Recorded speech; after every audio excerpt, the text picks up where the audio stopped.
Swastiastu. Assalamualaikum warahmatullahi wabarakatuh. Shalom, nama Budayo, salam sejahtera untuk kita semua. Perkenalkan, nama saya Nimade Satvani Dama Kurnianti dengan NIM 20 14 10 11 70 dari kelas 4F. Hari ini saya akan menjelaskan tentang penerapan konsep Omnibus Law dalam sistem hukum Indonesia.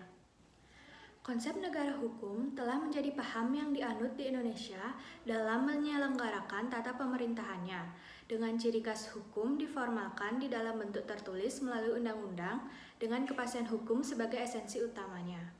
Undang-undang dibentuk melalui tata cara yang baku dan diatur oleh undang-undang tentang pembentukan peraturan perundang-undangan.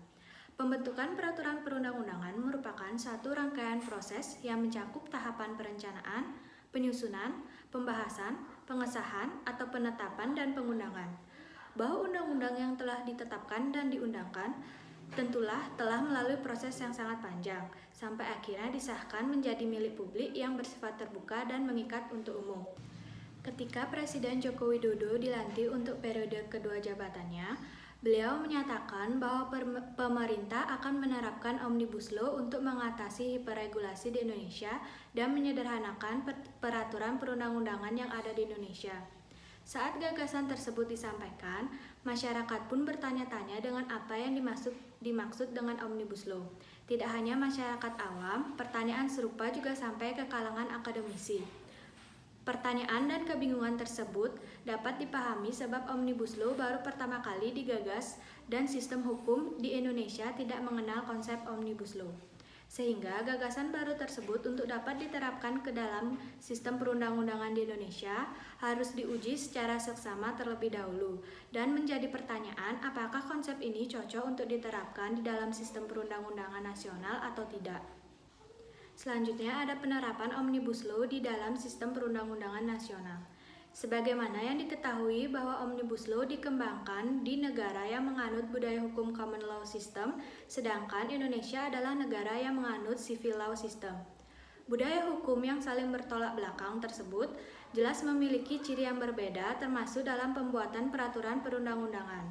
Penerapan Omnibus Law di dalam UU Cipta Kerja dilakukan dengan waktu yang sangat cepat. 1.200 lebih pasal diselesaikan dalam waktu kurang lebih hanya 6 bulan. Kecepatan yang dilakukan tersebut berdampak pada kualitas undang-undang yang disusun yang ternyata pada saat pengesahan dilakukan masih terdapat perbedaan versi pasal dan juga terdapat salah ketik di dalamnya. Berdasarkan keadaan yang demikian, tidaklah keliru ketika dikatakan bahwa prinsip pembentukan peraturan perundang-undangan di setiap negara sangat bergantung kepada sistem yang dianut di setiap negara. Sebaiknya, sebelum mengadopsi penerapan Omnibus Law di dalam sistem hukum nasional, hal pertama yang dilakukan adalah dengan mengubah undang-undang pembentukan peraturan perundang-undangan dan membuatnya mengakomodasi penerapan Omnibus Law sehingga undang-undang yang akan dibentuk nantinya tidak mengalami cacat prosedur dan cacat substansi. Apabila hendak menerapkan Omnibus Law di dalam pembentukan peraturan perundang-undangan di Indonesia, hal-hal yang harus diperhatikan sebagai berikut. Yang pertama, penerapan Omnibus Law dalam membentuk undang-undang harus partisipatif.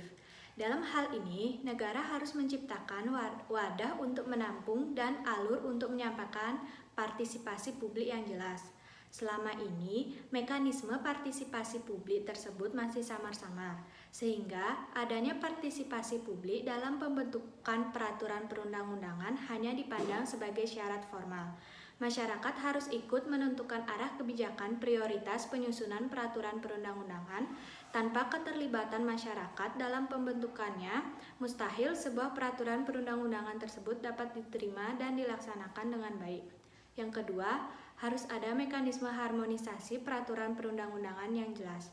Sejauh ini, permasalahan harmonisasi pada pembentukan perundang-undangan, PP, dan Perpres terjadi karena tahapan ini lebih melihat pada keterkaitan satu peraturan atau rancangan peraturan dengan peraturan perundang-undangan lain tanpa melihat pada kesesuaian substansi dengan materi muatan jenis peraturan perundang-undangan tersebut. Dampaknya adalah lahir berbagai peraturan yang substansinya bukan merupakan materi muatan dari jenis peraturan perundang-undangan tertentu. Yang ketiga, ada evaluasi peraturan perundang-undangan yang akan direvisi menggunakan konsep Omnibus Law. Pada tahap evaluasi, undang-undang yang akan direvisi dan atau dicabut melalui Omnibus Law perlu dikaji betul. Dalam hal ini, yang perlu dipahami bahwa tidak ada undang-undang yang sempurna. Namun, dalam hal memperbaiki ketidaksempurnaan tersebut, juga harus memperhatikan aspek lain. Bila undang-undang disempurnakan di suatu sektor, maka sektor yang lain jangan pula sampai dibatalkan atau dikorbankan. Jadi, kesimpulan yang dapat saya sampaikan yaitu Omnibus Law merupakan metode pembentukan perundang-undangan yang dimana satu undang-undang mengatur berbagai macam materi muatan yang berbeda. Penerapan metode ini didasari oleh keadaan Indonesia yang mengalami hiperregulasi dan konflik norma antara peraturan perundang-undangan yang satu dengan yang lainnya. Hal itu berdampak pada ketidakpastian hukum dan berujung pada terhambatnya investasi yang masuk di Indonesia. Namun, dalam penerapannya, Omnibus Law mendapat banyak pertanyaan dari berbagai kalangan di masyarakat. Hal itu dikarenakan bahwa konsep Omnibus Law tidak dikenal dalam sistem perundang-undangan nasional yang sebelumnya dan penerapan metode tersebut dipertanyakan apakah ia dapat dilaksanakan dengan sistem hukum Indonesia yang menganut sistem hukum yang berbeda. Apabila hendak menerapkan Omnibus Law di dalam pembentukan peraturan perundang-undangan di Indonesia, hal-hal yang harus diperhatikan antara lain yang pertama, penerapan Omnibus Law dalam membentuk undang-undang harus partisipatif. Yang kedua, harus ada mekanisme harmonisasi peraturan perundang-undangan yang jelas. Dan yang terakhir yaitu evaluasi peraturan perundang-undangan yang akan direvisi menggunakan konsep Omnibus Law. Sekian presentasi yang dapat saya sampaikan. Mohon maaf apabila ada salah kata. Saya tutup dengan Param Santi. Om Santi Santi Santi Om.